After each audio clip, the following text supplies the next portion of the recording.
Hello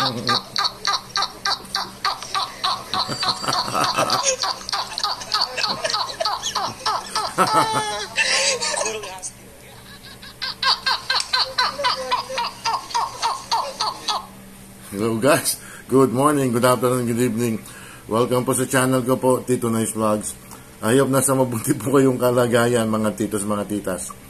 May nag-request kasi sa akin, aking friend ko na mag-iisang taon na i-discuss ko tong kay Boy Tapang tsaka kay Cherry White.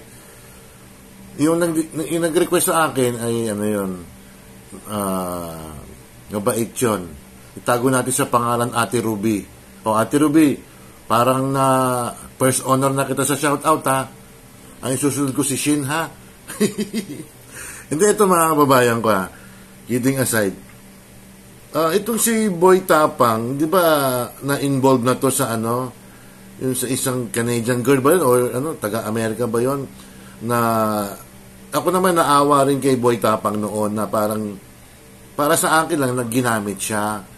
Para, inamin naman talaga ng Canadian girl na yun o yung taga-American yun na naggamitan daw sila para ma-achieve niya yung mga the silver plate ng YouTube. Yung button ba? Ito naman mga babayan ko, a certain Cherry White na kaibigan niya, nagkarelasyon sila 3 months pa lang December 3. Itong Cherry White na to, I think vlogger din to mga babayan ko. So, nag-ano na sila, naging magkasintahan na sila, naging mag-boyfriend ng mga titos, mga titas. So, ang problema lang, yung relasyon nila, on and off ba?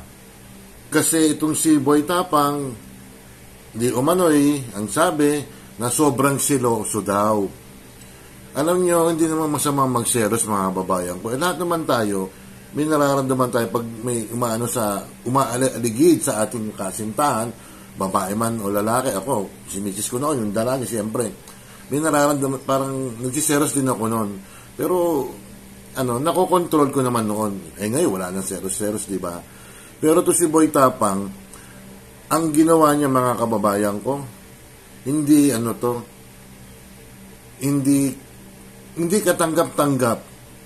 Hindi ko lang alam kung naggigimikan lang tong magkasintahan na to kasi pinatulpo ng Cherry White, di ba? Pinatulpo eh. Si Senador Rapi Tulpo naman, siyempre, yan? Views din yan. Si attorney, pangalan nun? Basta si attorney kumukontra sa kanila, tinanong kung pumila si Cherry White sa Tulpo in Action o baka binigyan ng special treatment si Cherry White. Kasi dyan sa Rapid Tulpo in Action, pipila ka dyan pag may complaint ka, may reklamo ka. Yun lang tanong ni attorney, nakalimutan yung pangalan tuloy ni attorney, pinapanood ko minsan yun kung pumila si Cherry White, mga kababayan ko. Ito ang system mga kababayan ko. O sige, nagsiselos ka, siyempre, mahal mo yung isang babae, nagsiselos ka, pero dapat nilagay ni Boy Tapang sa lugar yung pagsiselos niya, kasi may ginawa si Boy Tapang na hindi maganda mga titos, mga titas Hindi ko nila siguro paririnig ang voice nila ni Cherry White tsaka ni Rapi Tulpo. Kasi nag-post si Boy Tapang na siyempre nagseros nga, galit na galit. Nasa Cebu, based sa Cebu si Boy Tapang mga babayan ko. And then itong si Cherry White nasa Cebu rin. So pag lumalabas silang magkasintahan, may mga followers sila na gusto magpa-picture. And then ito naman si Boy Tapang, pag may nagpapa-picture kay Cherry White, nagsiselos naman. Yung isang araw o isang gabi nagwala. Ewan ko lang kung script lang yan or what. Kasi yung mga umaawat parang, I don't know parang para sa akin kung script or what Siyempre para sa bisyo mga babayan ko. Ayun.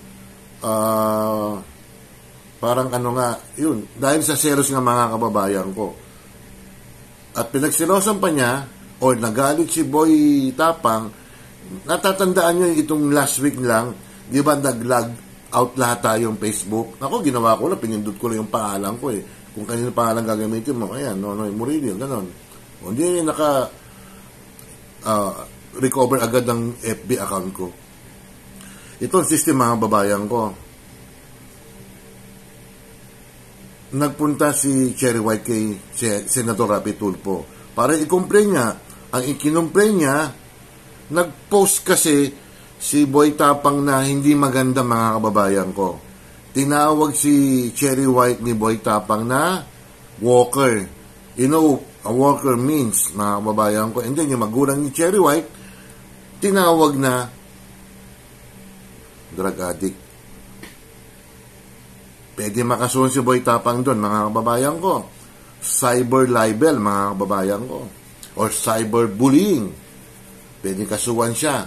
At meron pang pinost o pinalabas audio tape lang, I think audio lang yun eh. Nag-uusap silang magkasintahan si Cherry White at si Boy Tapang. So, nag-aaway, nagdidiskusyon. Pinost niya sa, I think sa FB or sa YouTube, mga kababayan ko. Without the consent ni Cherry White, mga kababayan ko. Another case, wiretapping yun, mga kababayan ko. Iwin na wiretapping mo, wala namang consent yung tao. Kaso rin yun. Ang tanong, mga kababayan ko, kasi pareho sila may mga abogado na eh. O, ewan ko kung mag-uusap sila, siguro baka gimmick lang yung mga kababayan ko. Para sa akin lang ha, baka kung gimmick lang yung mga kababayan ko. Ang tanong, itutuloy ba ang kaso ni Cherry White or magkakabalikan ba sila?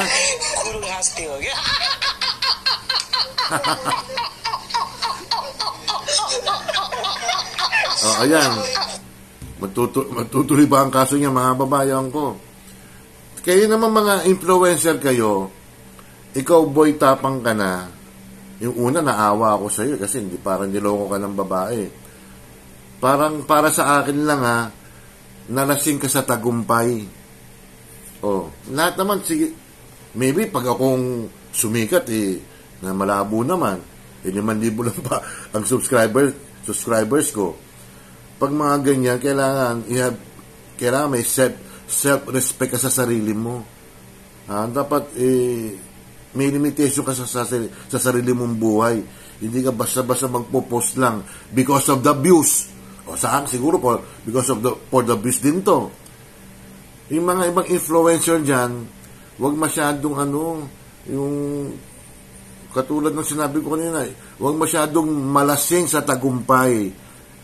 Nasa taas ka na. Ay, naku, pag bumaksak ang isang sikat na sikat, masakit pag bumaksak ka. Parang maraming sinasabi na the downfall of so and so. Minahal ka ng tao, Boy Tapang, tapos ganun gagawin mo. At ito naman si Cherry White, kung talagang kakasuhan mo, alang-alang sa mga magulang mo na sinabi na mga addict at sinabihan kang walker, masakit yun, di ba? Ituloy mo na lang kung gusto mo, or kung talagang mahal mo to si Boy Tapang, magkasinta kayo, 3 months pala kayo magkasintahan nag-away agad kayo dahil sa selos nga. Panoorin nyo na yung video sa Rapi Tulfo in action. Ayokong mamaya, kasi minsan si Senador Rapi Tulfo nagka-copyright yan yung abogado nga ididemanda nagdemanda na ata niya yung si Batas ba yun, nakalimutan ko yung pangalan minsan ako nanonood ganun na lang, mga kababayan ko. Kayo nang mag-analyze kung ano ba to, is this a gimmick o for the views or what. Ito si Senador Rapi Tulfo naman, in-entertain niya na ang tanong ni abogado, ni lawyer, ng isang lawyer, na pumila ba si Cherry White sa Rapi Tulfo in action. Yun ang katanungan niya. Di ba talagang pipila ka dyan, mga kababayan ko, pag di ka pumila. Natatawa lang ako. May mga influencer naman dyan na nanggagatong pa for the views din. Siyempre mga babayan ko. Shoutout muna tayo ha. Ang first honor ko, narinig mo na, Ate Ruby, ikaw na yon. Si Cherry Papo's Adventure, Oxystab. Sige, si Ate Ruby ulit. Sinjin Vlog Official, Michi Tigerfield TV, Shirley Mendrano. Sino ba to? Ayun, sorry, si pamangkin. Jane Barona Vlog, Coach MB26, Doc Juday, Mama Len Official, Amlena Vlogs, Tessa Bala Official, Nane Eva TV, Jovan de Motorista de Pacuan, de Melon, de Dorian, de Buko, Principal Kim, Mayan Vlogs, Edon SK Vlog, Rebs SK Jamming Vlogs, Ehel Purple, Bib, happy 6th months anniversary. Hindi laba, doon sa whitey mo. Junito Marinado, Mayrete Sanchez, Kapitay TV, Remy Perolino, Tony Marsan, Lisa Easy Mix, Navigay, si LJ pala, LJ Mix Vlogs na yon. Angel Mix Vlogs, Kathleen, Charles De La Cruz, Milatina, May Bunso, Natasha Mix Vlogs, Arlene Hugs, Casablanca, Mama Rin Official, JC is Over, Jessa Marie, Baby Yashi, Eunice and Burgess Tandem, Malus TV, Food Trip, Ranger TV, Guwapong Lalaksot, Jana Mix Vlogs, Benji Sanchez, si Opa, Angeline Longansanang, New Zealand, Dems Cake, Sweetie Cake Channel, Nuna, Wonder PH, Jurens Vlogs, Ella Kimo, Cindy Mini TV, Eris Neris Channel, Jillian ng Saudi Arabia, Dala Ricardo ng Israel, Evelyn Olasi, Evelyn Official, Simply Grace, inaanak, Ati Isabel, Tess Padurina, Nina Loresma, Lorsano, Marites Co, Kojos TV, Tita Marie, Angie of San Francisco, Birdie Albino Cabaternaga, Rosebud Adventure, Family Flower Vlogs, Jobis Official Channel, Charles Lumawig, Abaw SKTV, Tita Pearl, Boss Aning, Gerdy Mersa, and Casey, belated happy birthday, Banana, Baby Yashi, Baby Abby, Sarah Vlog, Learn, Glenn D. Anuel, at si Mother Earth. Mother Earth, thank you for the membership ha. Si Super Mom Hong Kong, si Beth Pilapil, and then another Beth Florendo, mga titos, mga babayan ko. Ganun talaga mga babayan ko pag medyo sikat ka. Kala mo, untouchable ka. Kapag ikaw nakasuwan, boy tapang, kaya ang mangyayari sa iyo niyan, pinakamatagal na kulong mo, 12 anyos, 12 years ka makukulong. Ang tanong, gimmick ba yan? Or totoo na yan?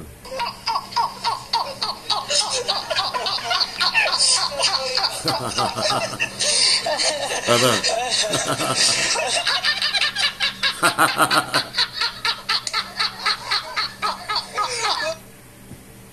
Nako kayo, mga tao talaga, nakatikim lang ng tagumpay.